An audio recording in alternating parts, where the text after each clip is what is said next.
大家好，歡迎大家繼續收睇《周一長談》呢個節目，我哋節目主持人姚永安。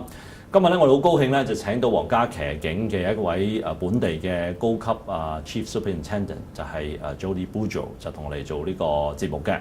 咁事緣呢，就係喺2個月之前呢，就我哋嘅列治文嘅市長馬寶定先生咧，就上嚟呢個節目，就同大家講，就係點解列治文市政府而家咧就考慮緊就係取消同皇家騎警嘅合約。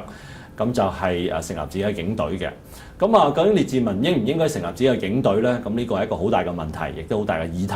咁我哋今日咧亦都嚟聽下皇家騎警就呢個議題佢哋嗰方面嘅意見。咁等市民咧能夠做一個比較。咁到時咧亦都可以係向市政府咧提出佢哋意見嘅。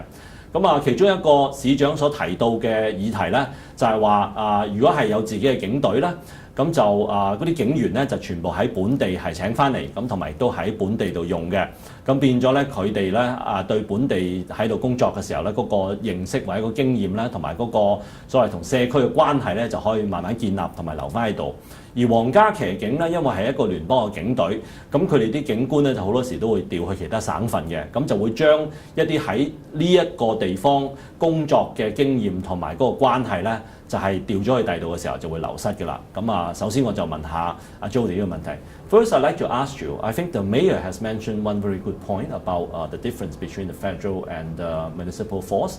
Is that the federal force, your police officer, in several years, they will be transferred to other provinces or to other places. Whereas a local police force, they will have their local recruitment and the police officer will be stationed here. And then the longer the station here, the better experiences, connection with the community, and they will serve the community better. How do you respond to that? Well, in fact, in Richmond Detachment, 61% of the police officers have been here over 5 years. Mm-hmm. We have many police officers that stay a long time. The longest has been here almost 20 years. Oh, okay. So it's a bit of a myth that they leave after. We do have a minimum amount of time they have to stay here, but it's a bit of a myth that they leave after every few years. Mm-hmm. Right now, we have many police officers actually. In fact, we do local recruiting. So we have police officers that were born and raised here, went to high school, graduated high school, and have been with Richmond City Police since they became a police officer. We have another police officer graduating next week, I believe, or the week after, who's from Richmond, speaks Mandarin and Cantonese, and is coming back to Richmond. Oh, wow. Well, that's follow my next question to you. At this point in Greater Vancouver, how many police officers actually that can speak in Chinese? Well, in all of the Lower Mainland Regional Police Services, our members speak over 80 languages, but mm-hmm. even right here in Richmond, the members speak over 40 different languages, a Richmond detachment.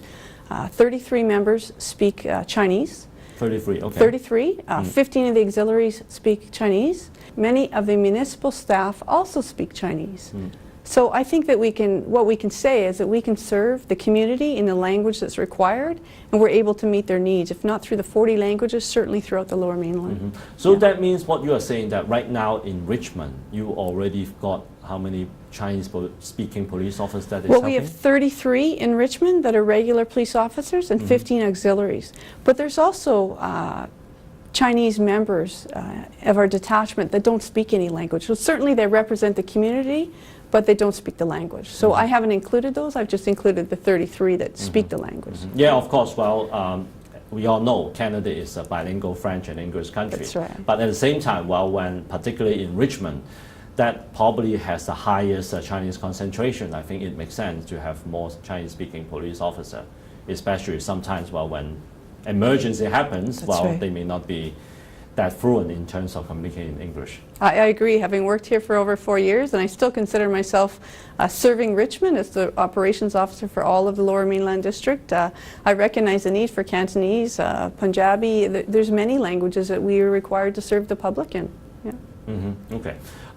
The thing is, well, one of the areas that we heard quite a bit is some of the herbal store robbery. Because, well, I don't know whether you know or not, well, some of those traditional Chinese herbal products could be very, very expensive.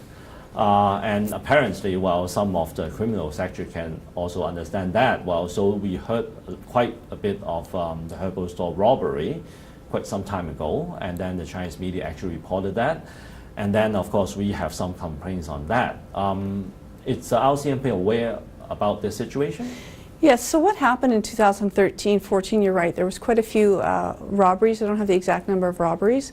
We put together a committee with Councillor Chak Ao and an RCMP representative, members from the community that were being affected, and we looked at different strategies. So one of the things they did is they developed a police contact card because people didn't always know when to call the police for suspicious persons. We developed that, we had it translated into Chinese. We went and did security checks at all these places to help them understand on ways they could improve their security. We did many more foot patrols. One watch did over 400 foot patrols. That's 1 out of 4 watches. Increased patrols in the car.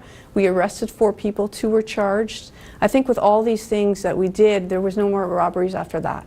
Oh, but I think okay. the most important thing is that we worked very closely with our community when the need was brought to our attention.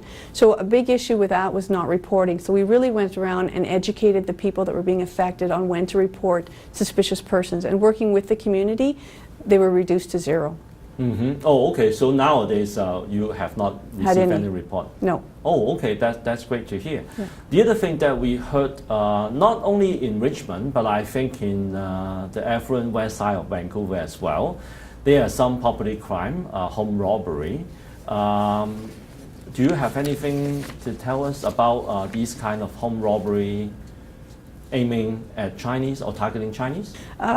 In fact, the last year residential break-and enters in Richmond has gone down 31%. So there's actually a decrease in property crime. It's gone down 31%, and commercial break-and enters have gone down 7%. So I'm not sure if you're talking about a break-and enter or a home invasion type. I'm not sure. But certainly the break-and enters have gone down significantly in Richmond. Okay. Well, I think, of course, the other important factor is whether those people being robbed really actually reported to the police. Because the thing is, I think, well, from people in Chinese community, we know there are some mainland Chinese immigrants. Actually, they have a lot of cash with them, and probably that is part of the reason why some of the people are being targeted. But of course, well, we do not know whether if they got robbed, they actually reported to police. And a big part of our strategy is public education, and in fact we will actually go around, it's free service that the RCMP does, they don't charge, and go around to look at your home and see if there's ways that you can make it more secure for yourself. We do that in all detachments, all RCMP detachments. So if any of your viewers have a concern that maybe their business or their residence isn't secure enough and they're looking for some tips from the police, we can certainly attend and do that. Okay. Yeah. So in conclusions, in terms of the RCMP versus the municipal police force, so what's the well, if this is a question being put to the resident of Richmond, so what would the RCMP pitch to the Richmond of residents? Well, I guess I can say that we've been serving proudly for over 60 years. You know, the mayor has never complained about the crime rate. You enjoy one of the lowest crime rates, about the service from the members here. We serve here proudly. I think we would like to continue serving here for over 60 years. You know, ultimately it's a citizen's decision on what type of police force they have, but we're part of the community, we're embedded in the community, we're part of the schools. We'd like to be here for another 60 years. Okay, well, we still have more time, so I'll ask you any new extra questions. I think marijuana is one of the, well, big interest and this public discussion, especially from the last federal election. We have a federal government who actually promised to legalize marijuana. And at the same time, in Vancouver, we have seen a lot of marijuana, medicinal or recreational store being put up. But it apparently it's mostly concentrated in Vancouver. Why is that? Is it because of they have a different police force, or the council over there it's do things differently than rest of the other places? Well, that's an interesting question. Of course, it's still illegal. You know, we call them storefronts, not dispensaries, because dispensaries are for legal drugs. It's still illegal at this time. I think you're right, there has been more in Vancouver. I don't know the percentages, but we have seen them in RCMP detachment jurisdictions. And we are still doing enforcement on these marijuana storefronts. And we prioritize it on looking on, you know, whether or not it's near a school, whether there are children in the area, you know, who the customers are. But you're right, in some communities they've grown, and some communities are licensing them. So at this time it's still an illegal activity. Yeah, but the thing is, this is a council decision or a police force decision. Say for those dispensary opening actually in our neighborhood.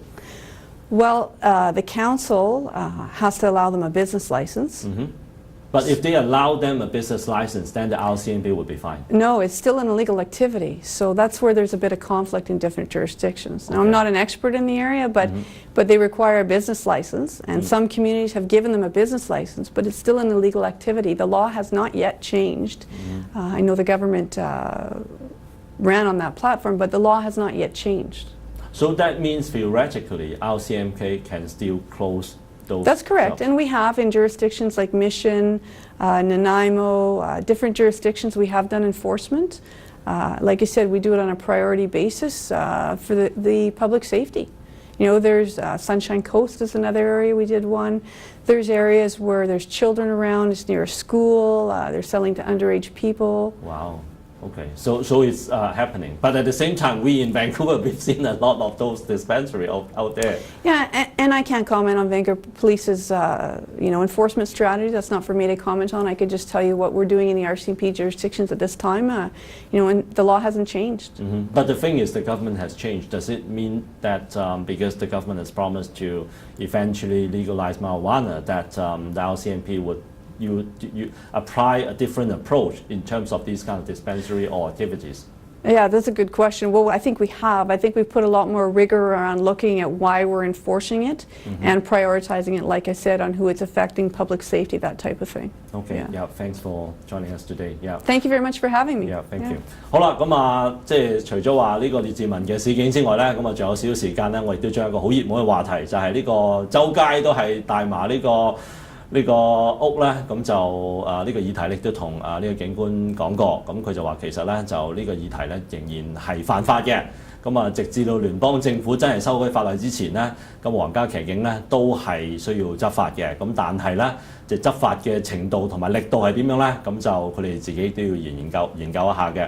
咁啊，今日節目到呢度咁啊，下個禮拜咧就可以同大家討論另一個話題。如果大家想睇翻咧，就之前馬保定嗰一集嘅節目咧，亦都可以上 YouTube 就係揾呢個 LS Time TV 啦。咁我哋嗰個頻道咧就可以揾到呢一集啦，可以睇下馬保定當時即係就呢個議題所講嘅嘢，咁啊同今日呢位警官所講嘅咧就做一個比較嘅。拜拜。